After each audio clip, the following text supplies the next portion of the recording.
প্রিয় দিনী বোন, একটু হিসাব করবেন যে 25 বছর আপনি কতদিন পর্দা করেছেন। কত 25,000 মানুষ আপনার চেহারা দেখেছে কিনা? এই 25 বছরে কত হাজার মানুষ আপনার চেহারা দেখেছে। আর ছেলেরা আপনাকে দেখলে কখনো চেহারা সুরত দেখে না।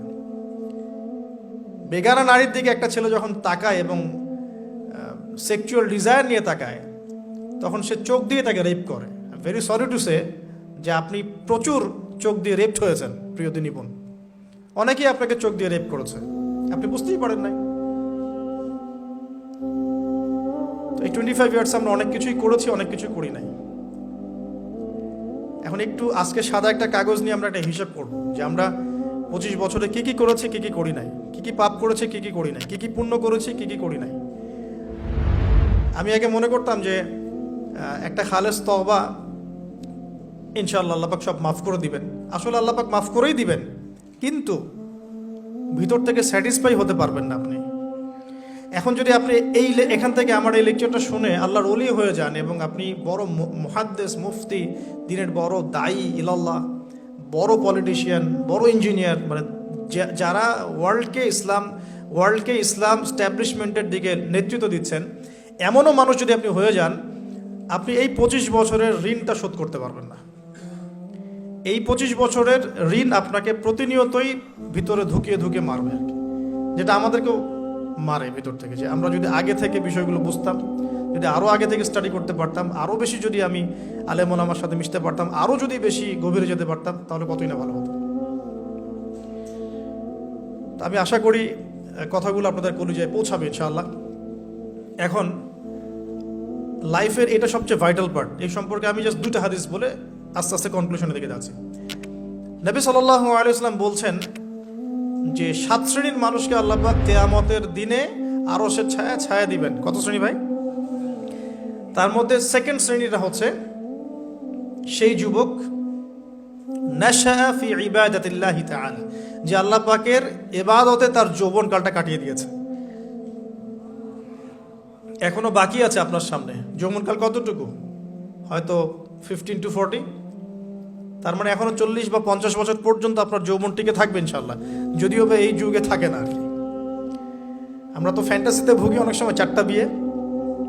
বাস্তবতা হচ্ছে এই যুগে একটাই ডিফিকাল্ট। একজনকে সন্তুষ্ট করে কি ডিফিকাল্ট। এখন সেই যুগ না তো। আমরা তো হর্স রাইড করি না, আমরা তো এক্সারসাইজ করি না, আমরা তো এখন অনেকে খেলিও না। আমরা ফাস্ট ফুড খাই, আমরা হাইজেনিক খাবার খাই না, আমরা আগেকার মানুষদের মতো অনেক কিছুই করি না। এনভায়রনমেন্ট নষ্ট হয়ে গেছে, পলিউশন আছে। সব মিলে এখন আমাদের যৌবন যে 50 বছর পর্যন্ত থাকবে, এটা নিশ্চয়তা দেওয়া যাচ্ছে না যদি আমরা বেঁচেও থাকি। আর কত যুবক যুবতী ভাই বোন যে যৌবনকালেই চলে যায় তার তো ঠিক নাই। প্রিয় দিনী ভাইয়েরা, আমরা আলোচনা করছিলাম যৌবন সম্পর্কে। এই বিষয়ে আমি 2টো হাদিস বলার নিয়াত করেছিলাম। তো প্রথমটা শুনিয়েছি মোটামুটি, সেটা হলো নবী সাল্লাল্লাহু আলাইহি ওয়াসাল্লাম বলেছেন যে কিয়ামতের মাঠে আল্লাহ রাব্বুল আলামিন যে 7 শ্রেণীর মানুষকে তার আরশের ছায়া দিবেন, তার মধ্যে 3য় শ্রেণী হচ্ছে সেই যুবক যে তার যৌবনকালটাকে আল্লাহর পথে উৎসর্গ করেছে বা কাটিয়ে দিয়েছে।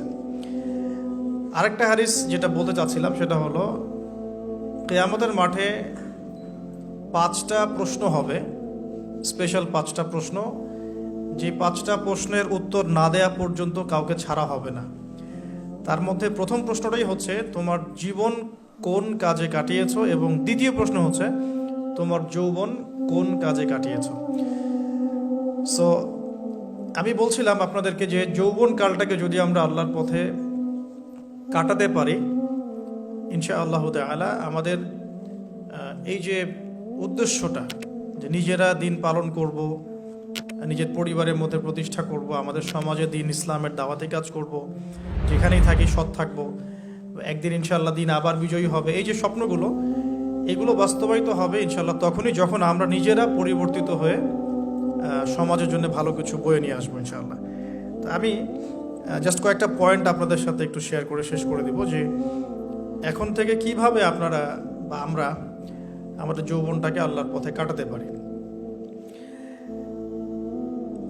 প্রথম যে পয়েন্টটা আমি লিখে নিয়ে এসেছি সেটা হলো, আমি একটু বলেওছিলাম যে আমাদের নিজস্ব খসড়া একটা আমলনামা তৈরি করতে হবে আর কি। আজকে আমরা সেটা করতে পারি বাসায় গিয়ে, যে আমরা যদি আমাদের গড় আয়ু হয় 60 বছর, তাহলে আমরা এখন কতটুকু সময় পেতে পারি, আর এই সময়টুকুর মধ্যে আমাদের টার্গেট কি, আমরা আসলে কি চাচ্ছি, কি অ্যাচিভ করতে চাই। যা চলে গেছে এই সময়টুকুর মধ্যে আমরা কিভাবে আল্লাহর রহমত পাবো, ক্ষমা পাবো কিভাবে। যা চলে গেছে এর মধ্যে অনেক নামাজ কাজা থাকতে পারে, নামাজ কাজা থাকতে পারে, রোজা কাজা থাকতে পারে। অনেক সময় এমন হতে পারে যে আমরা অন্যের হকও নষ্ট করেছি। প্রথম যে কাজটা করা উচিত সেটা হলো খালেস তওবা। 1 নাম্বার তাহলে আমরা বলতে পারি, যদি আমরা এখন সংকটগুলো চিহ্নিত করে সমাধানের পথে হাঁটতে চাই, তাহলে আমাদের যৌবনটা আল্লাহর পথে উৎসর্গ করা ছাড়া কোনো অপশন নাই। উৎসর্গ বলতে আমি বোঝাচ্ছি কাটিয়ে দেয়া, আল্লাহর ইবাদত করে কাটিয়ে দেওয়ার কোনো বিকল্প নাই। তার জন্য প্রথমত আমাদের নিজেদের জীবনের কৃতকর্মগুলোর হিসাব নিকাশ মেলাতে হবে, 1 নাম্বার। আর 2 নাম্বার হচ্ছে বিশুদ্ধ তওবা করে আল্লাহর পথে ফিরে আসতে হবে।